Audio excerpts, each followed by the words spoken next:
देश के technology sector में अगले 2-3 वर्षों में आर्टिफिशियल इंटेलिजेंस तथा इंडस्ट्री 4.0 स्किल्स की क्षमता वाले 10 लाख से अधिक इंजीनियरों की आवश्यकता होगी। उस न्यूज रिपोर्ट में इस बात का भी जिक्र किया गया है कि टेक्नोलॉजी सेक्टर में अभी जो वर्कफोर्स काम कर रही है उसमें से 50% इंजीनियर्स को artificial intelligence, big data analytics और साइबर सिक्योरिटी के क्षेत्र में री स्किलिंग की आवश्यकता होगी। मैं यहाँ उपस्थित सभी फैकल्टी मेंबर्स, स्टूडेंट्स से कहना चाहूँगा कि यह न्यूज रिपोर्ट टेक्नोलॉजी सेक्टर में तेजी से हो रहे बदलाव के साथ साथ इस बात का भी प्रतीक है कि इंजीनियरिंग और टेक्नोलॉजी एजुकेशन में भी अब व्यापक परिवर्तन की आवश्यकता है और इंडस्ट्री की जरूरत के हिसाब से, डिमांड के हिसाब से एकेडमिक कोर्सेज में परिवर्तन, ट्रेनिंग और इनोवेशन कल्चर को प्रमोट करना होगा।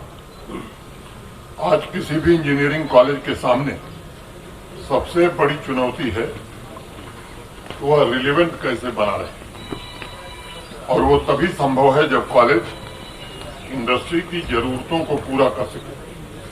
मुझे अत्यंत प्रसन्नता है कि राजा एजाज अली साहब और उनकी टीम मिलकर artificial intelligence, computer science, IT engineering जैसे अनेक विस्तृत कोर्सेज के अलावा व्यापक स्तर पर सर्टिफिकेट कोर्स भी शुरू करने जा रहे हैं जो इनोवेशन तथा एंटरप्रेन्योरशिप को निश्चित रूप से आने वाले दिनों में बढ़ावा देगा। वर्तमान समय में भारत के टेक्नोलॉजिकल सेक्टर का टर्नओवर तकरीबन $250 अरब है और ये हमारी अर्थव्यवस्था में महत्वपूर्ण भूमिका का निर्वहन कर रहा है। लगभग 54 लाख इंजीनियर सीधे तौर पर आज इस सेक्टर से जुड़े हुए हैं, लेकिन आज इस सेक्टर के सामने जो सबसे बड़ी चुनौती है, इंजीनियर्स के मौजूदा स्किल्स और इंडस्ट्री की जरूरत के बीच तालमेल कैसे बैठाया जाए। अभी कुछ दिन पहले एक रिपोर्ट में देख रहा था, TCS Tata consultancy services limited का ऐसी आईटी कंपनी वर्कफोर्स के स्किल्स और मौजूदा जॉब्स की पोजीशन के लिए आवश्यक स्किल्स के मिसमैच से आज जूझ रही है, संघर्ष कर रही है। इसी वर्ष जून महीने में TCS ने कहा था कि स्किल्स की कमी के कारण वो 80,000 नौकरियों की वैकेंसी को भरने में असमर्थ और इसलिए अब उन्होंने आर्टिफिशियल इंटेलिजेंस की ट्रेनिंग वाले इंजीनियर्स की संख्या को दोगुना करने का प्रयत्न प्रारंभ किया है। इन आंकड़ों के माध्यम से मैं सिर्फ ये बताना चाहता हूं कि आजकल आए दिन सोशल मीडिया पर जिस तरह की बातें होती हैं कि साहब इंजीनियरिंग ग्रेजुएट्स के लिए तो नौकरी है ही नहीं, उनका कैंपस प्लेसमेंट पहले की तुलना में काफी कम हो रहा। मुझे लगता है ये बातें बेबुनियाद हैं। आज इंजीनियरिंग और टेक्नोलॉजी की कंपनीज में प्रोफेशनल्स की मांग बढ़ रही है। वर्तमान समय में इंडस्ट्री के लिए आवश्यक स्किल्स वाली वर्कफोर्स की ही वैकेंसी बढ़ रही है और अगर आपके पास स्किल सेट है तो आपको नौकरी या जॉब की कमी नहीं है। लेकिन हाँ, अब हमें इस तथ्य को स्वीकार करना होगा कि सिर्फ डिग्री अब काफी नहीं है। अब डिग्री और उससे जुड़ा हुआ स्किल सेट वर्तमान समय की आवश्यकता के अनुरूप है कि नहीं है, ये ज्यादा महत्वपूर्ण हो गया है। मई जून के महीने में एक रिपोर्ट आई थी कि बड़े बड़े कॉलेज के हजारों इंजीनियरिंग ग्रेजुएट का कैंपस प्लेसमेंट नहीं हुआ। एक दूसरी रिपोर्ट उसी समय आई कि भारत की सबसे बड़ी इंजीनियरिंग और infrastructure development company Larsen and Toubro limited की आईटी और आईटी इनेबल्ड सर्विसेज विंग में 20,000 इंजीनियरों की कमी है। ये दोनों विरोधाभास, कंट्राडिक्शन, इंडस्ट्री की आवश्यकता और मौजूदा स्किल्स के गैप की वजह से हो रहा है। पिछले वर्ष दिसंबर में बॉस्टन कंसल्टिंग ग्रुप की एक रिपोर्ट आई थी, जिसके मुताबिक अमेरिका में भी प्रतिवर्ष 4 लाख नए इंजीनियर्स की आवश्यकता होगी, लेकिन टैलेंट्स की डिमांड और सप्लाई गैप की वजह से हर वर्ष 3 में से 1 इंजीनियर की पोजीशन खाली रह रही है।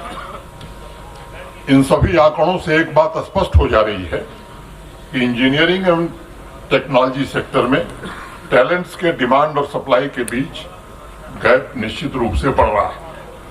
मैंने नेस्कॉम की एक रिपोर्ट देखी यहाँ आने के पहले। उस रिपोर्ट का अनुमान है कि 2028 आते आते टैलेंट्स के डिमांड और सप्लाई में जो गैप है वो लगभग 29% हो जाएगा।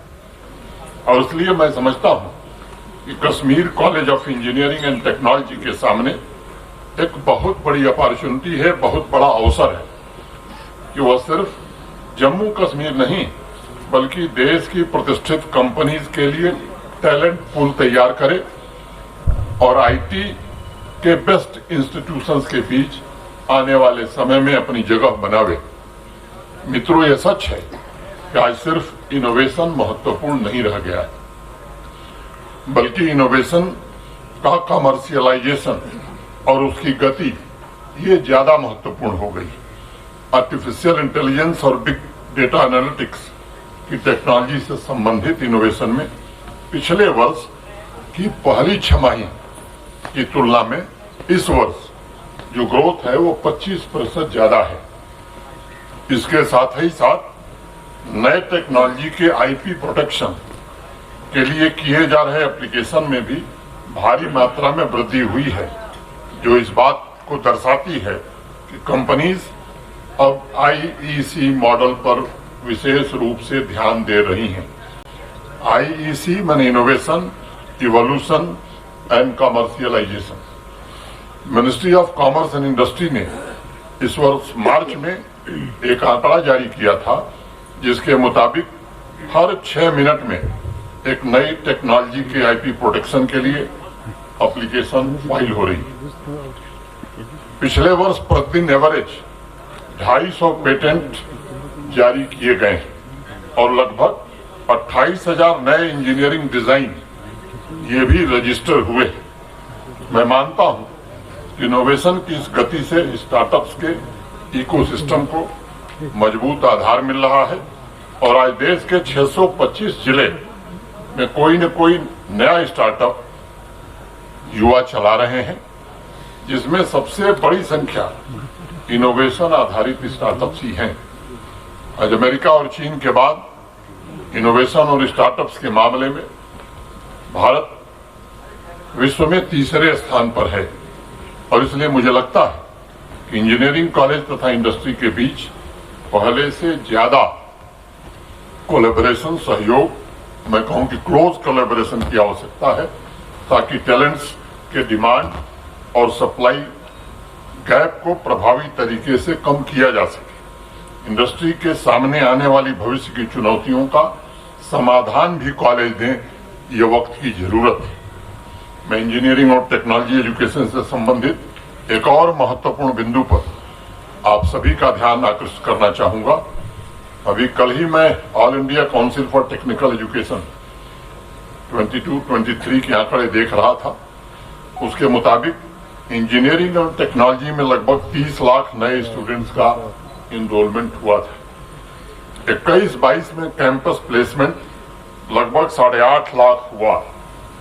यह आंकड़ा इंडस्ट्री तथा एकेडमिक के बीच डिस्कनेक्ट को भी इंगित करता है और जिस बात की मैं चर्चा भी कर रहा था, मेरा सुझाव होगा, सजेशन होगा कि इस डिस्कनेक्ट को खत्म करने के लिए डेडिकेटेड स्किल कोर्स, एकेडमिया तथा इंडस्ट्री के बीच क्लोज कोलैबोरेशन यही एकमात्र समाधान है।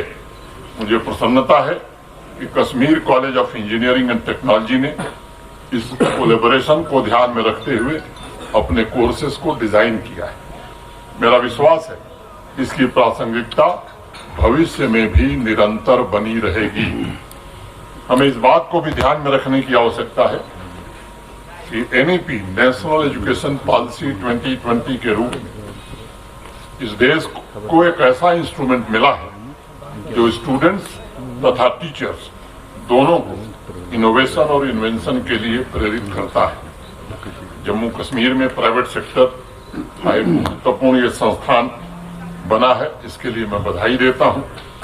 आप सभी पर ये जिम्मेदारी है कि नेशनल एजुकेशन पॉलिसी के रिकमेंडेशंस के अनुरूप स्टूडेंट्स को नए इन्वेंशन के लिए ज्यादा से ज्यादा प्रेरित किया जाए। आप सब जानते हैं, लंबे समय के इंतजार के पश्चात जम्मू कश्मीर में इंडस्ट्रियलाइजेशन एक क्रांति आई। जो नई इंडस्ट्रियल स्कीम भारत सरकार ने बनाई, उसके कारण ढेर सारे प्रस्ताव जम्मू कश्मीर इंडस्ट्री डिपार्टमेंट को प्राप्त हुए हैं। उसमें से काफी हद तक चीजें जमीन पर अब उतर गई हैं और कोशिश हो रही है। हमारे सेक्रेटरी इंडस्ट्री यहाँ बैठे हैं, 1 लाख करोड़ रुपए से ज्यादा के इन्वेस्टमेंट के प्रपोजल आज इंडस्ट्री डिपार्टमेंट के पास हैं। मोटे तौर पर 20-25 हजार करोड़ के काम आज जमीन पर चल रहे हैं।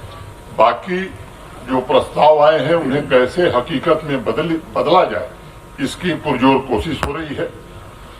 माननीय प्रधानमंत्री जी के नेतृत्व में स्टार्टअप्स, इनोवेटर्स तथा यंग एंटरप्रेन्योर्स के लिए एक बेहतरीन वातावरण तैयार हो रहा है और एंटरप्रेन्योरशिप के इकोसिस्टम को प्रोत्साहन भी मिल रहा है। मुझे विश्वास है इस संस्थान के टैलेंट्स जम्मू कश्मीर में स्टार्टअप्स, इनोवेशन तथा एंटरप्रेन्योरशिप में एक नई क्रांति को जन्म देंगे। मैं एक बार पुनः Kashmir college of engineering and technology की टीम, राजा एजाज साहब और जिन लोगों ने भी इसको मूर्त रूप देने में अपना सहयोग दिया है, उन सबको मैं बहुत बहुत बधाई और हृदय से धन्यवाद देता हूं।